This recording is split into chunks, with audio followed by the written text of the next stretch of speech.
I want you to, like, stop whatever you're doing for just 1 second. Yeah, just pause. Right.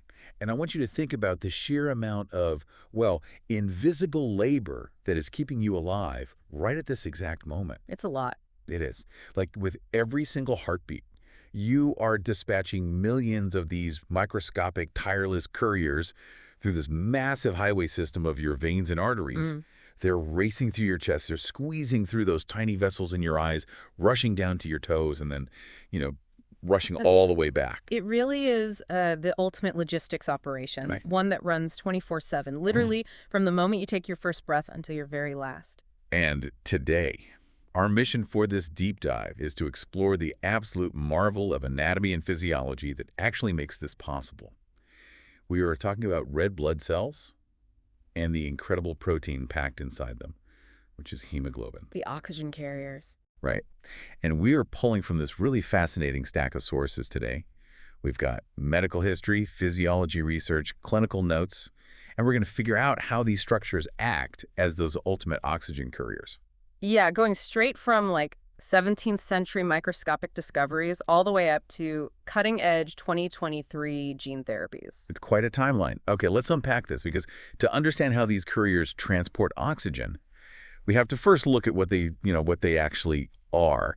And looking at the notes, it seems like they kind of break the fundamental rules of biology. They do. They absolutely challenge our basic definitions. Like, to call a mature human red blood cell or erythrocyte a cell is, it's almost stretching the word to its limit. Oh, so. Well, by the time it's circulating in your bloodstream, it's essentially just a microscopic bag of protein. It's only about 7 to 8 micrometers across. That is tiny. Extremely tiny. And its sole architectural purpose in the body is to carry oxygen from your lungs to your tissues and then ferry carbon dioxide back. But to do that with any kind of efficiency, it has to do something completely radical before it ever leaves your bone marrow. It gets rid of its internal organs. Yeah, I saw that in the research, the nucleation process. So they start out like a normal, respectable cell, right? They have all the standard parts. They have a nucleus, which is the brain containing the DNA, and they have mitochondria, the power plants. Mm-hmm. But right before they enter the bloodstream, they undergo this like massive cellular eviction. They eject all of it. Wow. The nucleus is expelled, the mitochondria are degraded, the ribosomes are just tossed out, the cell permanently hollows itself out. And what's really interesting is that this makes mammals an absolute outlier in the animal kingdom. Wait, really? Yeah. If you were to look at the blood of a bird or a reptile, an amphibian, a fish under a microscope, their red blood cells keep their nuclei for their entire lives. No way. Yep. We are the weird ones.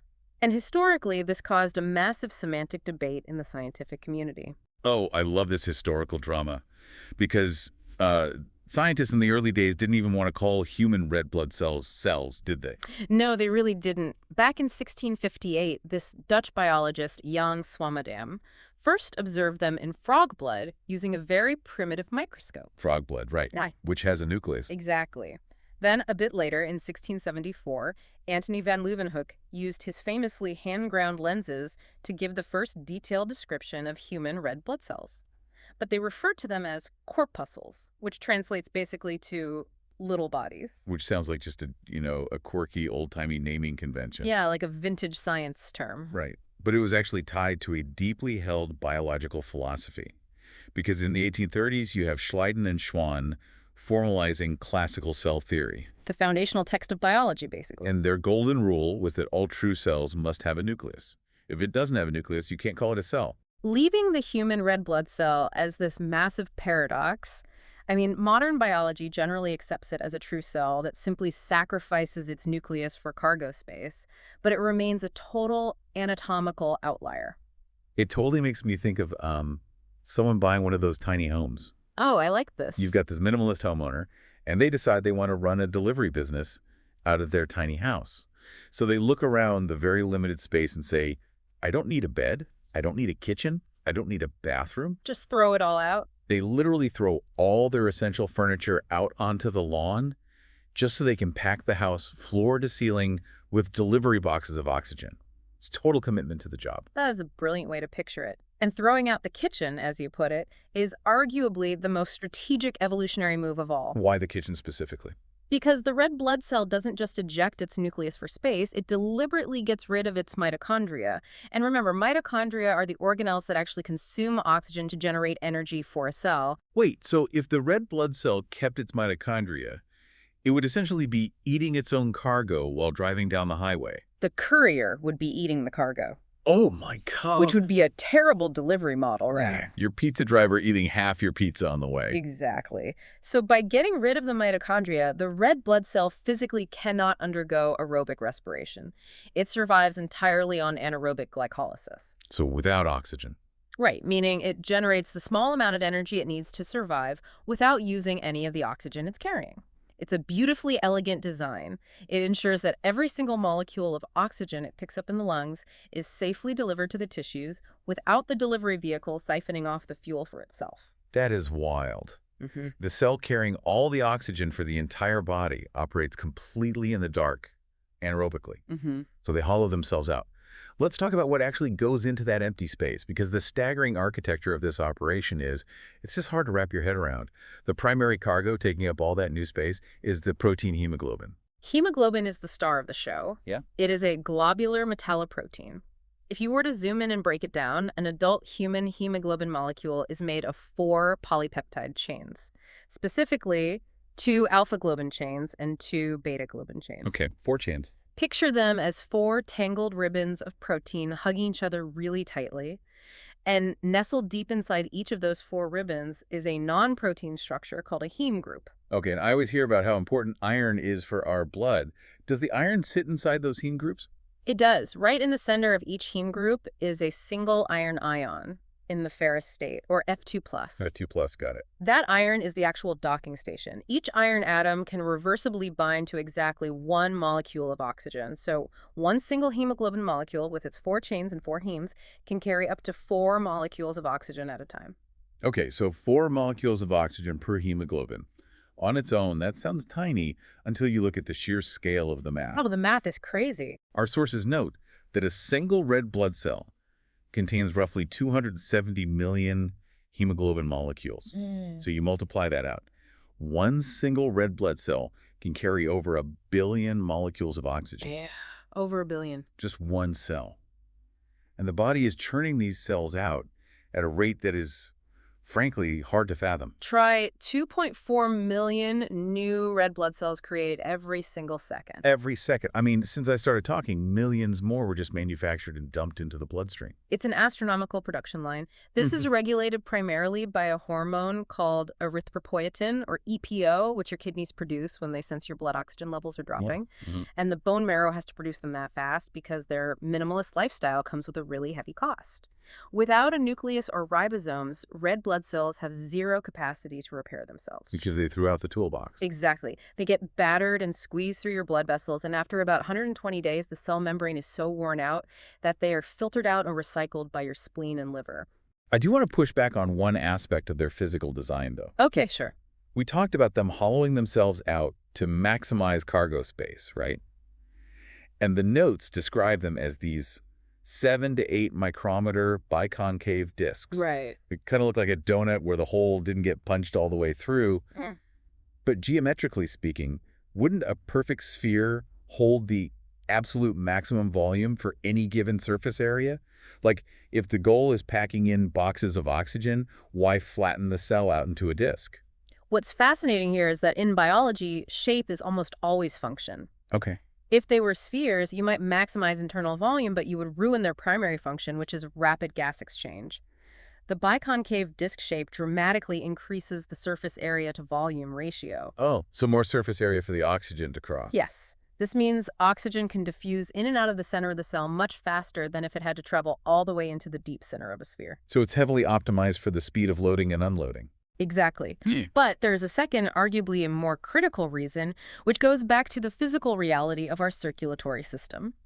In 1661, Marcello Malpicchi discovered capillary networks. The capillaries. Right. Capillaries are the microscopic vessels that bridge your arteries to your veins, completing the circulatory loop. Now, the resting diameter of a red blood cell is about 7 to 8 micrometers. But some of your capillaries are only 3 to 4 micrometers wide. Wait, they're driving a delivery truck down an alleyway that is literally half the truck's width. Yes. How does it not just clog immediately? Because of that biconcave shape, the red blood cell must physically fold, twist, and deform itself to squeeze through those narrow capillaries in single file. Oh, A highly pressurized, rigid sphere would get stuck instantly. The biconcave disc provides the mechanical flexibility necessary to survive the immense stress of circulating through the body's narrowest tunnels for 120 days. okay, that makes perfect sense. So we have a billion molecules of oxygen packed into a flexible, hollowed-out disc squeezing through a microscopic tube. Mm. But here's the thing.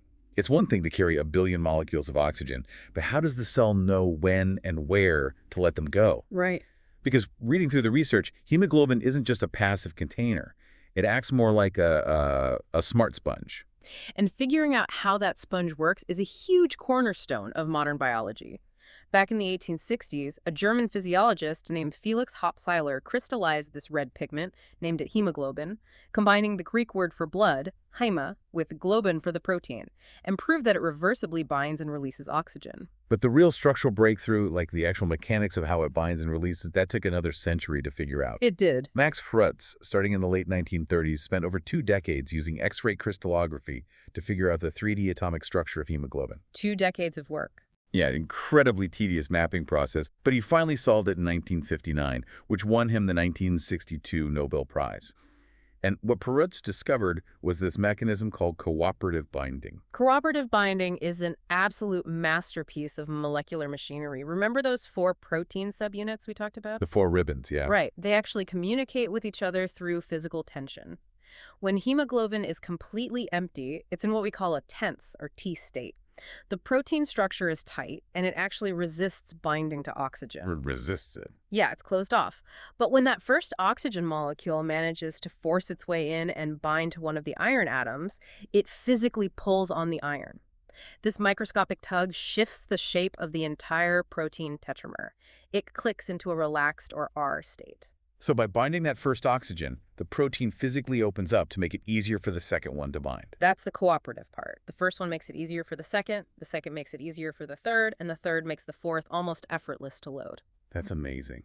It creates what physiologists call a sigmoidal or S-shaped oxygen dissociation curve. It means hemoglobin loads up extremely fast in the oxygen-rich environment of the lungs. Here's where it gets really interesting for me. If we refine that delivery driver analogy from earlier, hemoglobin isn't just a delivery driver running a set route and throwing packages at every house on the block equally, regardless of who ordered what. No, it's not random. It's a smart driver.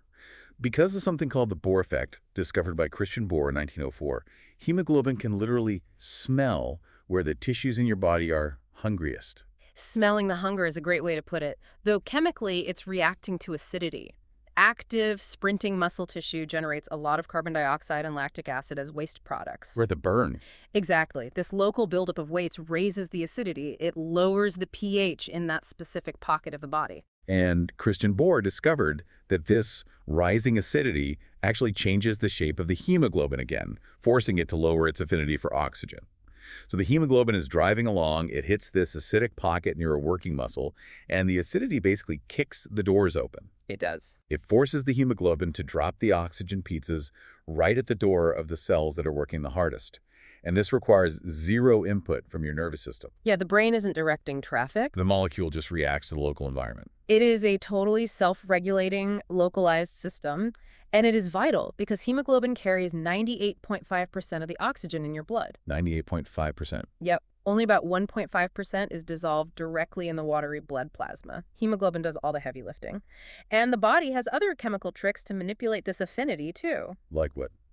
Well, if you move to a high altitude where the air is thin, you enter a state of chronic hypoxia. In response, your red blood cells start producing a molecule called 2.3-BPG, which was discovered by biochemists Reinhold and Ruth Benesch in 1967. And that 2.3-BPG acts like a wedge, right? Yeah. It forces the hemoglobin to drop even more oxygen to the tissues to compensate for the thin air. Yeah, it binds to the center of the hemoglobin tetramer and stabilizes that tense state, acting exactly like a chemical brake that forces the oxygen out. And this brings us to an incredible adaptation.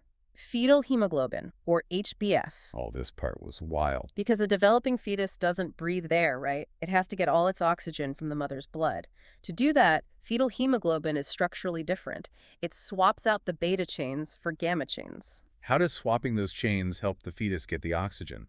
It changes the shape of the central cavity in the hemoglobin molecule. Because of that structural change, fetal hemoglobin doesn't bind well to that 2SO3-BPG wedge we just mentioned. Oh, I see. Since it lacks that chemical break, forcing it to drop oxygen, fetal hemoglobin naturally holds on to oxygen much tighter than the mother's adult hemoglobin. So as the mother's blood flows past the placenta, the fetal hemoglobin essentially reaches across and aggressively pulls the oxygen away. The fetus just chemically outcompetes the mother for the oxygen because it ignores the braking system. Yep. It's brilliant. But, because this molecular machinery is so finely tuned and precise, any interference, whether it's a trick of the light, an environmental toxin, human meddling, or a genetic typo, it has massive cascading consequences. Let's look at how fragile this system can be, starting with the perception of it. The classic myth of blue blood. The persistent myth that deoxygenated blood inside your veins is blue, and it only magically turns red when you bleed and it hits the oxygen in the air. Which is completely false. Entirely false. Blood is always red. When hemoglobin is fully oxygenated, it's a bright, vibrant cherry red. When it's deoxygenated, it shifts to a darker, deeper red, kind of like brick. Okay, then why do my veins look blue? Your veins only look bluish through your skin because of optics. It's how the different wavelengths of light penetrate and scatter through the layers of your fat and tissue. Oh, so it's basically an optical illusion. Another myth floating around is that because hemoglobin uses iron, the oxygen literally rusts the iron inside your veins, like an old bicycle left out in the rain. Yeah, chemically, that doesn't happen in normal physiology. The iron in your hemoglobin stays in the ferrous state, F2+, whether it has oxygen attached or not. So no rust. No rust. It's a reversible coordinate bond, not true oxidation. Now, if the iron actually does oxidize and lose an electron to become the ferric state, F3+, it forms something called methemoglobin. Which sounds bad. It is bad. Methemoglobin is completely dysfunctional. It grabs oxygen, but refuses to release it to the tissues. Yeah. That is a dangerous medical condition, usually caused by certain drugs or toxins, not normal breathing. Got it. And one more misconception to clear up. Hemoglobin is not just a one-way oxygen taxi. No, it's busy on the way back, too. The reality is it's a heavy multitasker. It carries about 20 to 30% of the body's carbon dioxide back to the lungs, directly bound to the protein chains, and it acts as a massive buffer to keep the pH of your blood stable. But because that iron docking station is so specific, it's incredibly vulnerable to being hijacked. Which brings us to carbon monoxide. The source notes say that carbon monoxide, CO, binds to the exact same iron site as oxygen, but it binds 200 to 250 times more strongly. That is the terrifying reality of carbon monoxide poisoning. It aggressively outcompetes oxygen for the very limited parking spaces on the hemoglobin molecule, and once it parks, it refuses to leave. I want to understand the physiology of this, because if I hold my breath, my body goes into a panic immediately. I feel like I'm suffocating. But with carbon monoxide, because it takes up the exact same parking spot as oxygen, does the body just not realize it's suffocating? Yeah, exactly. Why doesn't the brain trigger the panic alarm? Because of how our internal sensors work. Your body doesn't actually have a great way to measure how full your hemoglobin is. Oh, really? Right. The chemoreceptors in your brainstem primarily trigger the urge to breathe based on the buildup of dissolved carbon dioxide in the blood plasma, not oxygen saturation on the hemoglobin. Wait, so Since you are still breathing in and out normally, you are clearing carbon dioxide just fine. The brain thinks everything is perfect. but it's not. Structurally, your hemoglobin is saturated with carbon monoxide, your cells are silently starving to death at a cellular level, and your brain never sounds the alarm. If we connect this to the bigger picture, this microscopic molecular competition is exactly why carbon monoxide detectors are vital public health tools.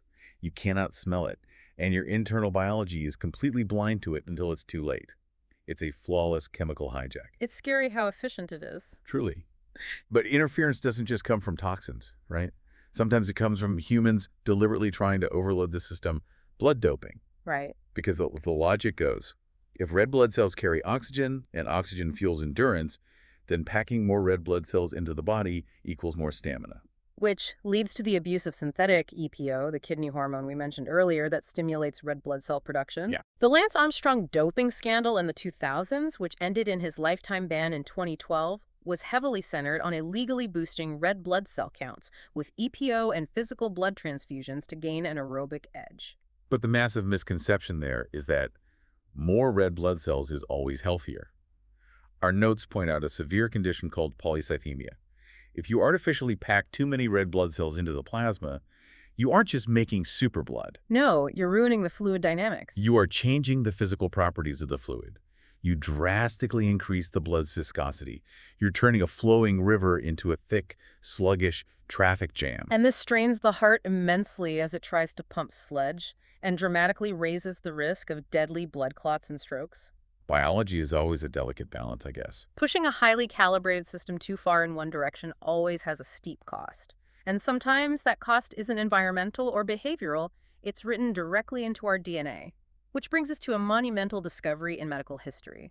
What Linus Pauling in 1949 called the first molecular disease. Sickle cell disease. Yeah. Pauling and his colleagues used an electric field, an electrophoresis experiment, to prove that hemoglobin extracted from sickle cell patients physically moved differently across a gel than normal hemoglobin.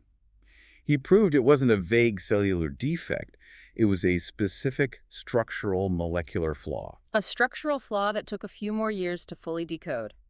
In the mid-1950s, a biochemist named Vernon Ingram isolated the exact genetic typo. Okay, what was the typo? Out of the hundreds of amino acids that sequence together to make up the hemoglobin chains, there is a single substitution on the beta-globin chain. An amino acid called glutamic acid is swapped for one called valine. Just one single amino acid out of hundreds. Just one. How does one tiny swap cause such a catastrophic disease? It comes down to how those amino acids interact with water. Glutamic acid is hydrophilic, it loves water, so it happily sits on the outside of the protein in the watery cell environment. Okay, and valine. Valine is hydrophobic. It strongly repels water. So this genetic typo suddenly exposes a sticky, water-fearing patch on the outside of the hemoglobin molecule. When oxygen levels drop, a structural shift exposes this valine patch. Oh no. To escape the water, the valine patches on one hemoglobin molecule desperately cling to the hydrophobic patches on another. They start linking together, polymerizing into rigid long rods inside the cell. And those rigid rods stretch the normally flexible biconcave red blood cell into a distorted hard sickle shape, which, going back to what we said about those 3 micrometer capillaries, is a total disaster. Complete disaster. Those hard sickled cells get jammed in the narrow alleyways, blocking blood flow, starving tissues of oxygen, and causing immense pain and organ damage. It is a devastating systemic disease. But looking at the timeline in our sources, it also represents a profound triumph of modern science. Because we went from Pauling's insight in 1949 to Ingram finding the genetic typo in 1957, all the way to 2023, when the FDA officially approved Casgevy. The CRISPR treatment. Yes. Casgevy is a CRISPR-based gene editing therapy that can actually cure sickle cell disease by editing the genetic code of the patient's stem cells to produce healthy fetal hemoglobin instead. We finally closed a 75-year loop from discovering the molecular flaw to editing it out. Wow. So what does this all mean? We started out by talking about those invisible couriers, and we've traced them from 17th century microscopes looking at frog blood through the painstaking X-ray crystallography of Max Perret's all the way to modern CRISPR gene therapies. Right now, inside your veins, millions of these enucleated biconcave couriers are flawlessly executing one of nature's most perfect chemical balancing acts. They literally throw away their own organs and survive in the dark just to keep you oxygenated. It is a beautiful system. But before we finish, there is one final mind-bending twist from the source notes regarding sickle cell that flips the whole narrative we just discussed on its head. Wait, really? Flips it how? It raises an important question. If that single genetic typo causes such a deadly, painful disease, why would evolution allow it to persist in human populations for thousands of years? Why wasn't it ruthlessly filtered out by natural selection? Right, because natural selection should theoretically eliminate a mutation that causes so much harm before it gets passed down. You would think so. But it turns out genetics is a game of inheritance. If you inherit 2 copies of that mutated gene 1 from each parent, you develop sickle cell disease. Right. But if you inherit just 1 copy and 1 normal copy, you have what's called sickle cell trait. It is mostly harmless to you. You don't get the severe blockages. However, Having that one copy changes the internal environment of your red blood cells just enough to make them incredibly hostile to the malaria parasite. Wait, so carrying the typo for a devastating blood disease actually acts as a shield against malaria? Exactly. The malaria parasite spends part of its life cycle reproducing inside human red blood cells, but it cannot easily survive or reproduce in cells altered by the sickle cell trait. This is a textbook example in evolutionary biology called heterozygote advantage. That's fascinating. In regions of the world like sub-Saharan Africa, where malaria has historically been a massive, relentless killer, carrying one copy of the sickle cell mutation was often the difference between life and death. It allowed entire populations to survive a devastating infectious disease. That is unbelievable. Hmm. What looks under a microscope like a biological mistake, a tragic genetic error, is actually a desperate, brilliant evolutionary shield forged over thousands of years. Yeah, the body adapting any way it can. It's almost like the human body doing whatever it takes to protect itself, even if it means fundamentally altering the very couriers that keep it alive. Just something for you to ponder the next time you put two fingers to your wrist, feel your pulse, and think about the millions of minimalist delivery drivers racing through the dark to keep you breathing.